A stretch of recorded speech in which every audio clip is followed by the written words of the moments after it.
It's from Mitchell. My wife was pulled over for her second DUI and was arrested and put in jail, and we bonded out. They didn't breathalyze her. They wrote it as an open container issue. Is that a DUI? The only thing on the ticket says open container, and they didn't breathalyze her. Were they allowed to take her license? Her first DUI was 3 years ago. The container was empty and on the floor.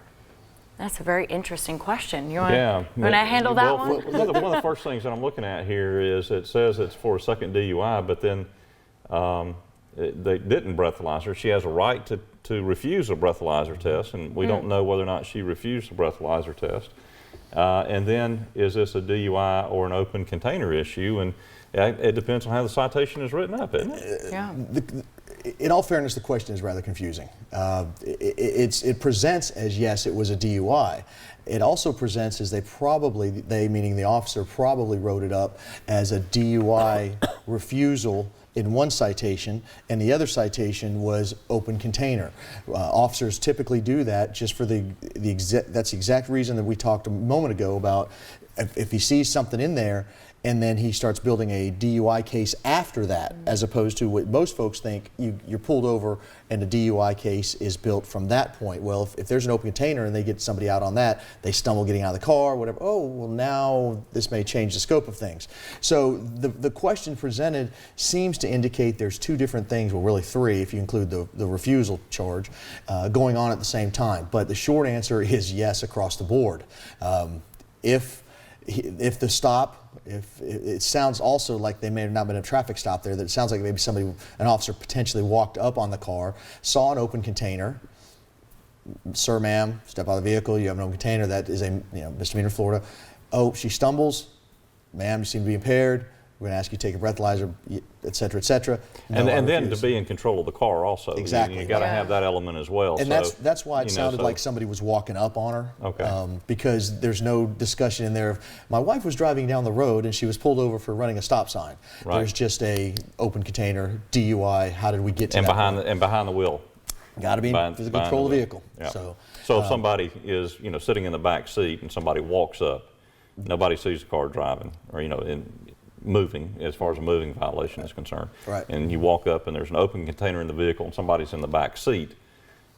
Is that an open container issue there? Or is that just somebody's bad luck that they're in the back seat and there's an open container in the front seat? I'd say both. Well, if the open container's in the front seat, it's still an open container, there's no driver in the vehicle, that gets kind of sketchy. Okay. But sketchy or not, we're talking about what can the police do. What can they do versus what they should do or they do. Okay, so they're going to build on it. If I was an officer, I would build on that and try and make my case as to what's really going on here. Why do I got a guy or gal in the back seat, an open container in the front seat? Where are the keys? Is the motor running? Where's the vehicle? The proverbial, in the high crime area, I walked up upon this vehicle. Any report that starts like that, you usually know where it's going. So spring break on the beach, anywhere there, right? Bridge to bridge, you're in the high crime area, right? Okay. It's interesting because I know a lot of people believe driving under the influences you have to be actually moving, right? But isn't there cases where the car can just be on and you can just be sitting there? Can they book you for? Or can you be off and still yeah, sitting exactly. The proverbial actual physical control. That's one of the elements.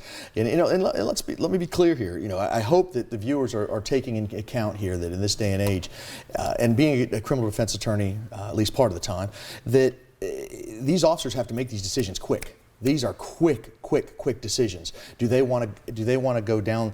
They're protecting the safety of the community. So if an officer walks up on someone, there's a number of ways they can handle it to protect the community, but they still have to make those decisions quickly within the confines of the law, or guys like me, guys like Larry get involved and the state attorney has to deal with it, et cetera, et cetera. But these officers, when it's 3 o'clock in the morning and somebody is passed out in the back of a vehicle, is that person okay? Is the community okay? What's going on? And all these decisions pivot around, can they get in that vehicle? So, and that's where you go with it. Yeah.